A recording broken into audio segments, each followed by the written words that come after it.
बुद्धिमान साधु। एक बड़ा सा राजमहल था जिसके द्वार पर एक साधु आया और वो साधु द्वारपाल से आकर कहने लगा कि अंदर जाकर राजा से कहो कि उनका भाई उनसे मिलने आया है।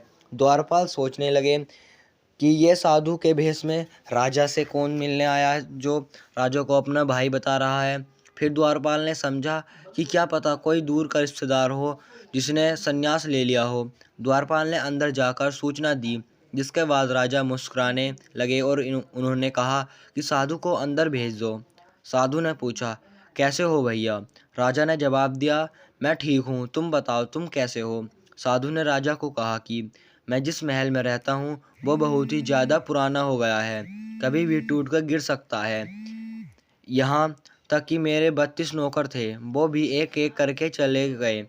ये सब सुनकर राजा ने साधु को 10 सोने के सिक्के देने का आदेश दिया, पर साधु ने कहा 10 सोने के सिक्के तो कम है। ये सुनकर राजा ने कहा कि अभी तो इतना ही है, तुम इससे काम चलाओ।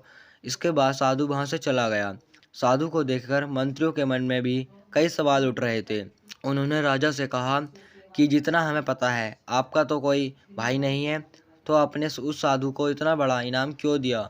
राजा ने जवाब देते हुए कहा, देखो भाग्य के दो पहलू होते हैं, राजा और रंक। इस नाते उनसे मुझे भाई बोला। राजा ने समझते हुए कहा कि जर्जर महल से उसका मतलब उसका बूढ़ा शरीर था, 32 नौकर से उसका मतलब 32 दांत थे।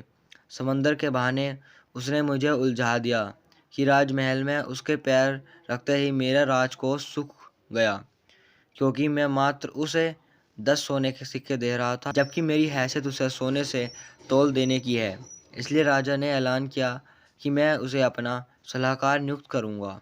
शिक्षा। किसी व्यक्ति के बाहरी रंग रूप से उसकी बुद्धिमत्ता का अंदाजा नहीं लगाया जा सकता।